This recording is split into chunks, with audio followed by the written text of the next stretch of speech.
Hello everyone, this is Chernie Cañada, a Bachelor of Science in Accountancy first year student.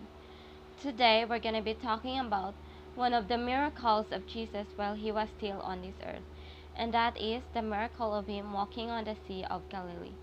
This miracle can be found on the Bible in Matthew 14 verse in Matthew 14 verse 24 to 33. I have a King James Bible version. It says, "But the boat was now in the middle of the sea, tossed by the waves, for the wind was contrary. Now in the fourth watch of the night, Jesus went to them walking on the sea. And when the disciples saw him walking on the sea,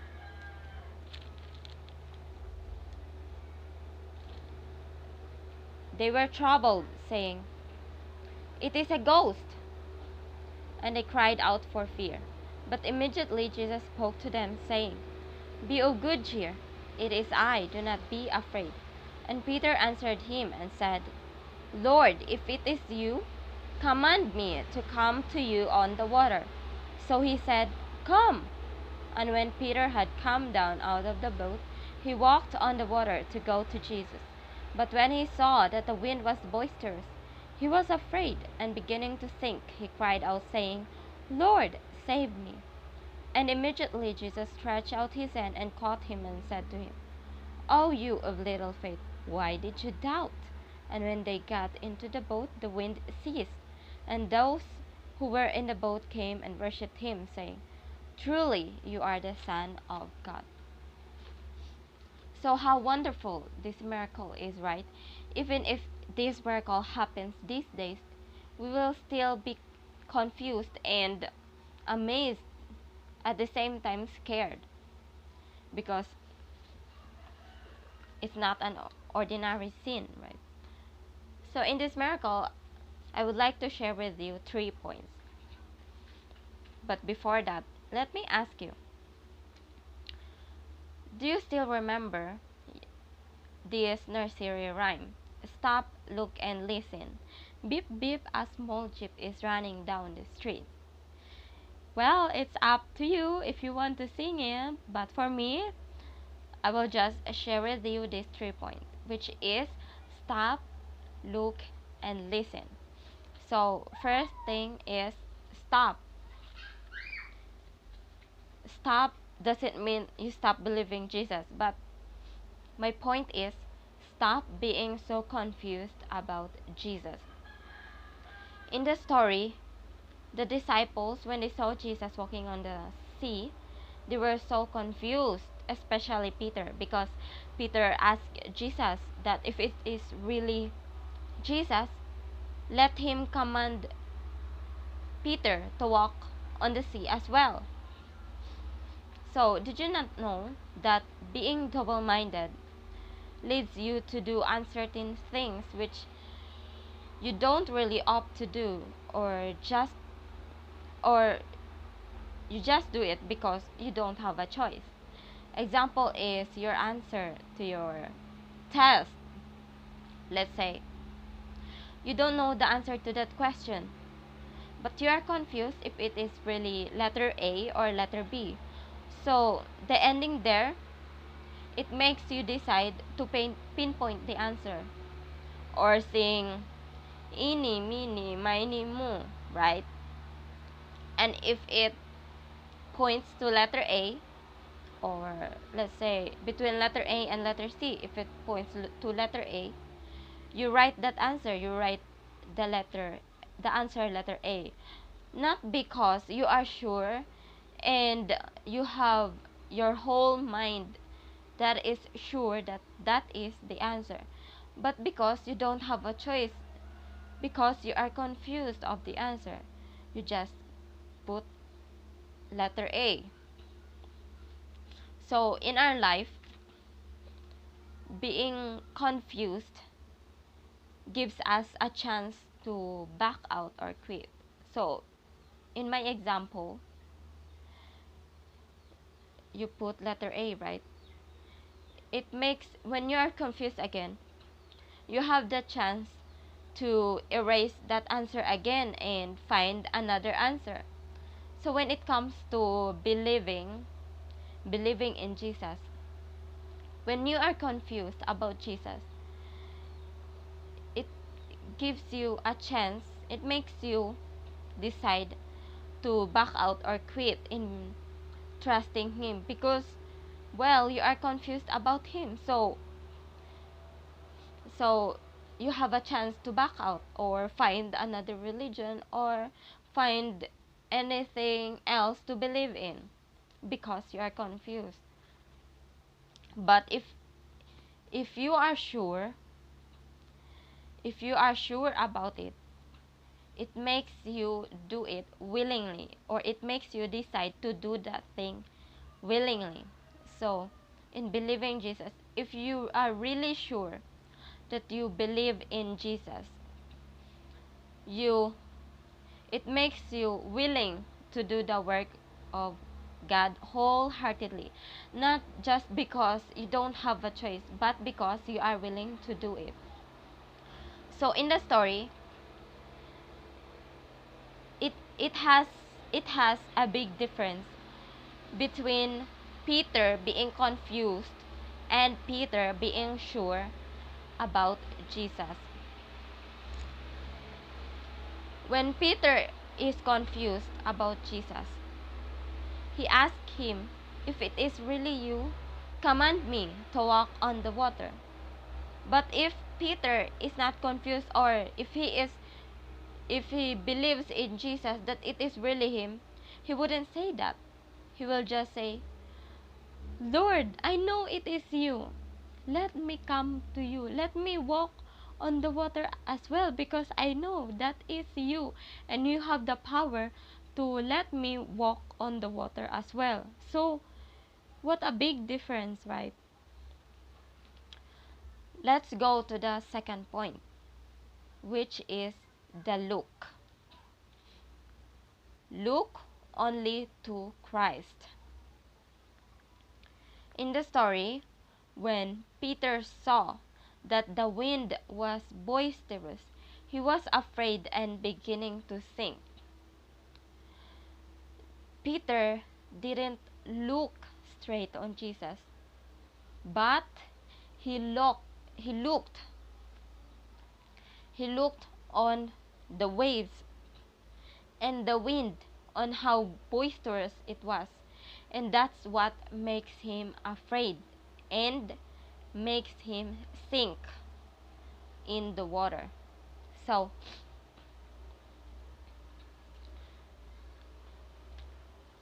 looking onto Jesus gives us the assurance that we are safe and we are protected in his care.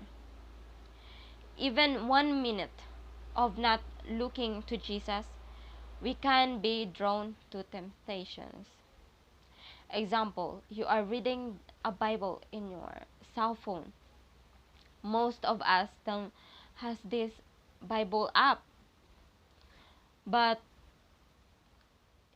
but we can't we have a Bible app, right? But we can't be sure of the temptations that is in your cell phone.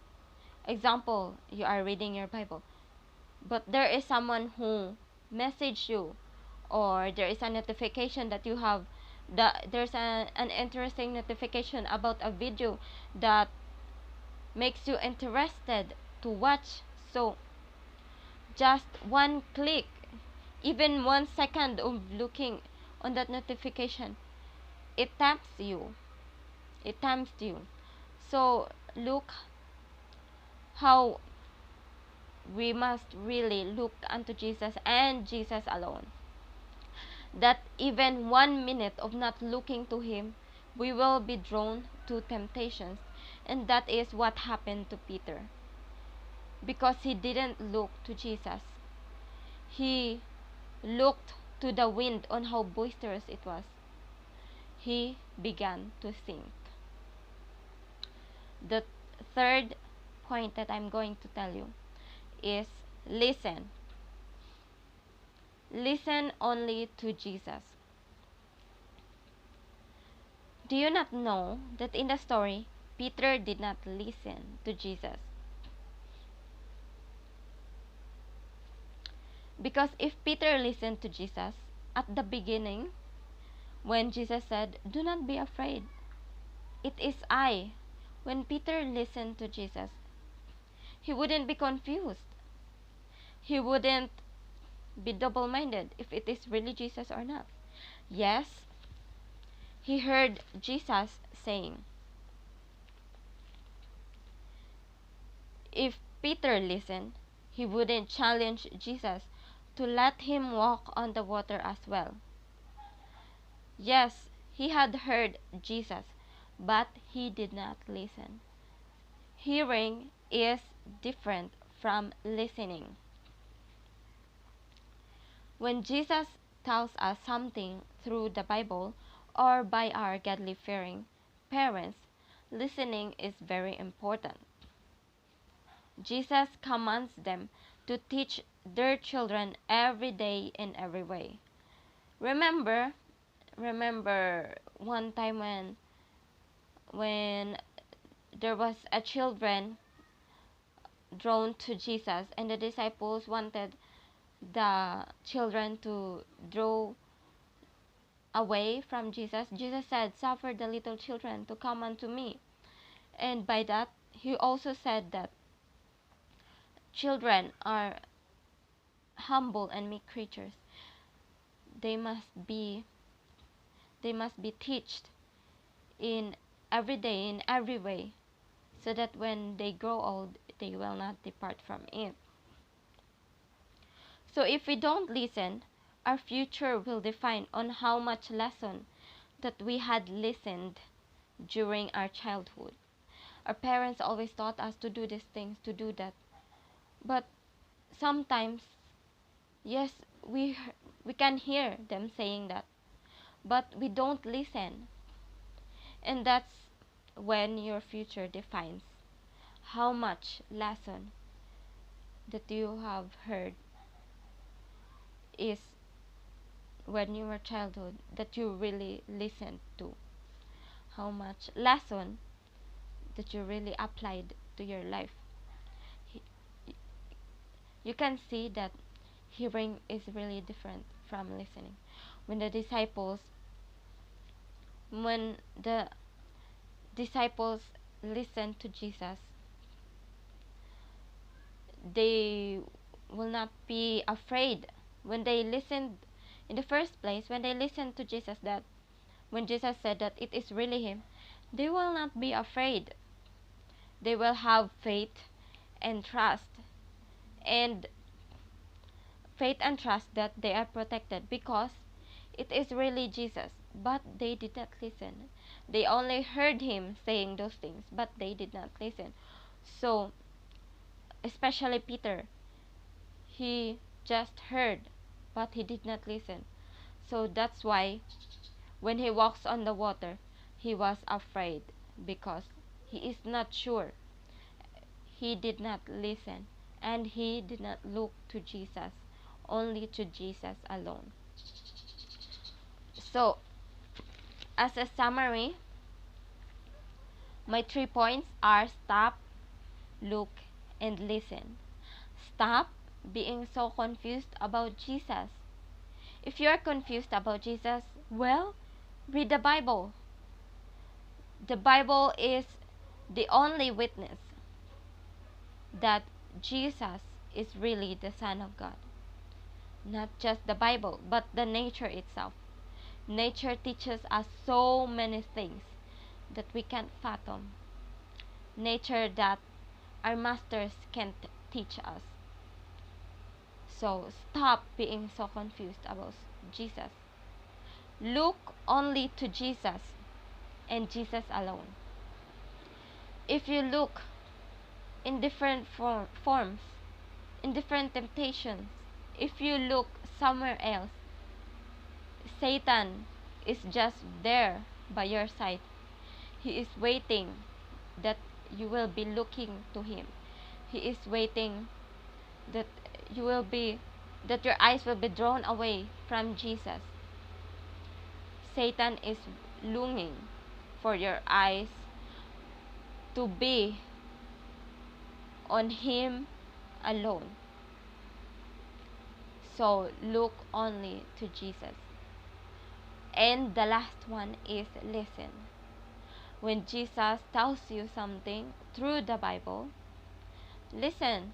Listen to the each words of the Bible that has been said to you. Listen, because only you can make yourself listen, not everyone else.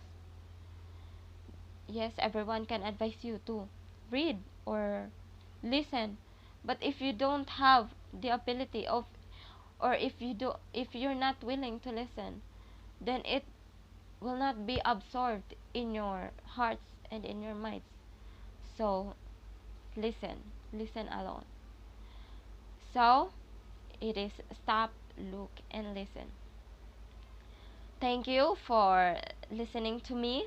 I hope you are really listening, and may this miracle on Jesus walking on the Sea of Galilee will have an impact to your life, and will may it be that you have learned from the things that I have said. And thank you for listening once again. This is Chernie Cañada, a Bachelor of Science in Accountancy, first year student. Thank you for watching.